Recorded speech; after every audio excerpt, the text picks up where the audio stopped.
Hello, good morning friends. Writ परीक्षा की जो तैयारी कर रहे हैं उन सभी के लिए मैं मेरे जो अनुभव हैं वो बताना चाहूँगा कि हारे हुए का हारे हुए की सलाह, जीते हुए का अनुभव और खुद का दिमाग इंसान को कभी हारने नहीं देता। हारे हुए की सलाह, जीते हुए का अनुभव और खुद का दिमाग इंसान को कभी हारने नहीं देता। दोस्तों, किसी भी परीक्षा को पास करने के लिए जो सबसे बेहद ज़रूरी होता है, सबसे इम्पोर्टेंट जो चीज़ है वो होता है अपना खुद का सेल्फ कॉन्फिडेंस, आत्मविश्वास जिसको बोलते हैं, वो होना किसी भी परीक्षा को पास करने के लिए बहुत ज़रूरी है। अगर मान लो तो हार है और ठान लो तो जीत है, ये कहावत एक बहुत बड़ी कहावत है और इसमें बहुत बड़ा राज छिपा हुआ है। इसमें बताया गया है कि हम अगर अपने दिमाग में सोच लें तो ज़रूर किसी भी चीज़ को पा सकते हैं और अपने सपनों को साकार कर सकते हैं। अच्छे जिस पद की अपन सोचते हैं उस पद को प्राप्त कर सकते हैं।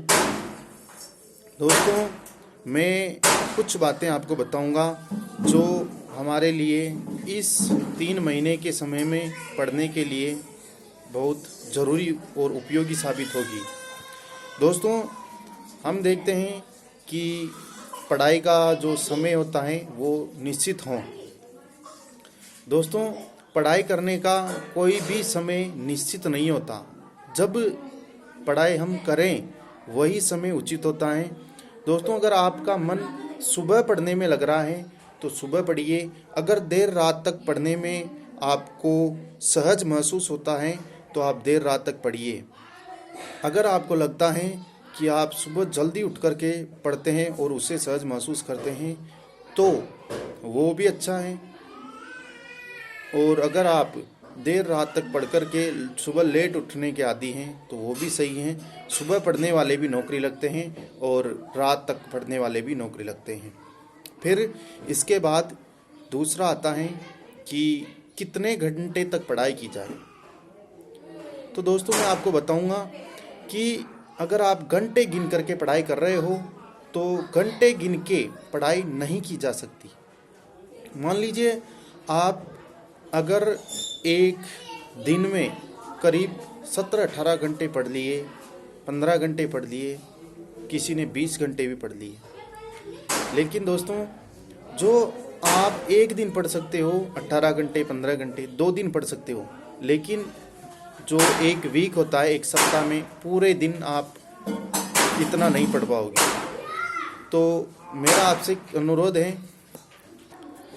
कि आप अगर बिना घंटे गिने 10 से 12 घंटे अगर पर डे पढ़ते हो और एक निश्चित सोच रखते हो कि मुझे 10 से 12 घंटे पर डे पढ़ना है, तो ये भी आपके लिए फिक्स होना चाहिए। 10 से 12 घंटे की पढ़ाई काफ़ी है।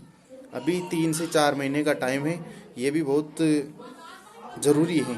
इतना पढ़ना आपके लिए काफ़ी है। उसके बाद आता है दोस्तों पढ़ाई के समय रिलैक्स होना। पढ़ाई करके रिलैक्स होना, ब्रेक होना ज़रूरी है। दोस्तों, आप और हम जब भी पढ़ते हैं तो 2 घंटे, 1.5 घंटे, 1 घंटे तक लगातार पढ़ने के बाद थोड़ा सा अपन बोर होने लगते हैं, तो उसके लिए बीच में ब्रेक होना ज़रूरी है। जैसे आप 1 या 1.5 घंटा पढ़ लिए तो उसके बीच में आप 2, 5, 10 मिनट तक ब्रेक ले सकते हो। उस ब्रेक के टाइम पर आप कोई एक ऐसी एक्टिविटी करो जिससे आपका माइंड वापस फ्रेश हो जाए।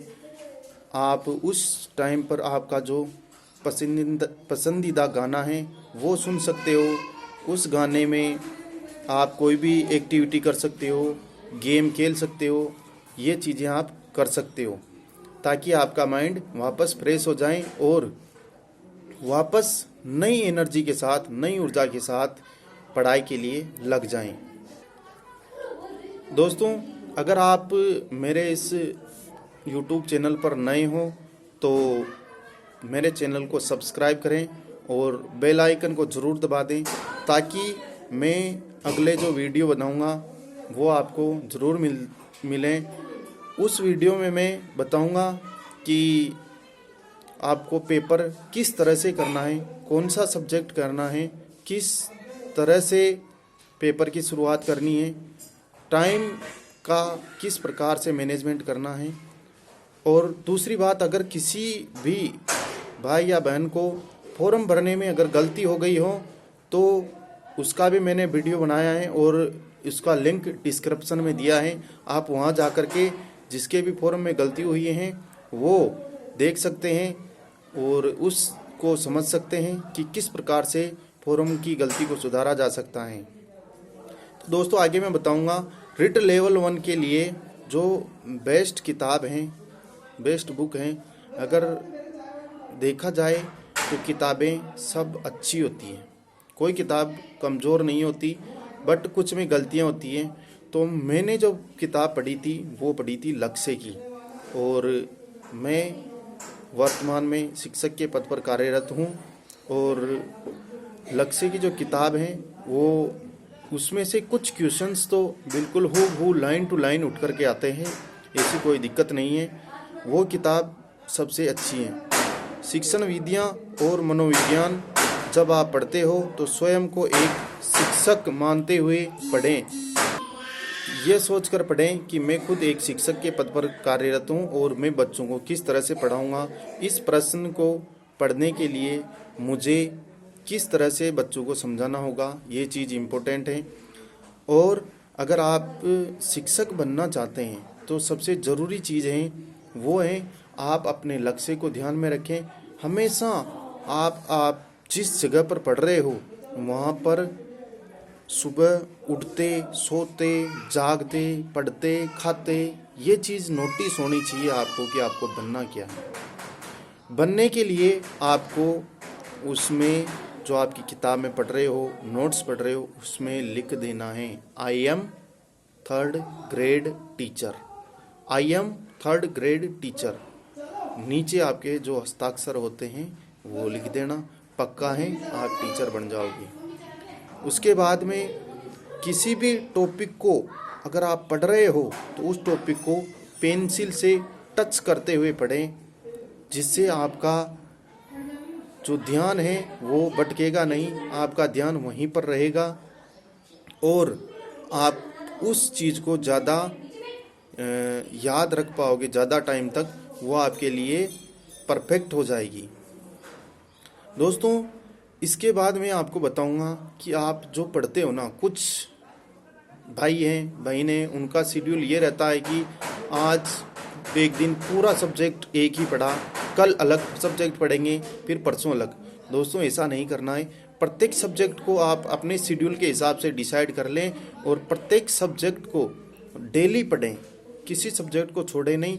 सारे के सारे जो सब्जेक्ट हैं उनको साथ लेकर के चलें और बेहतर तैयारी करें। ये नहीं सोचें कि मेरी कमज़ोरी है। अगर आपकी किसी सब्जेक्ट में कोई कमज़ोरी है तो यकीन मानिएगा सभी लोगों की किसी न किसी सब्जेक्ट में, किसी न किसी चीज़ में कमज़ोरी ज़रूर होती है। अगर आप ध्यान रख कर के और एक पॉजिटिव सोच बना कर के और अपने लक्ष्य के प्रति समर्पित होकर के पढ़ाई करेंगे, आप लक्ष्य ज़रूर फाइट करेंगे। दोस्तों इस वीडियो को सभी लोगों तक शेयर करने का और पहुंचाने का काम आपको करना है।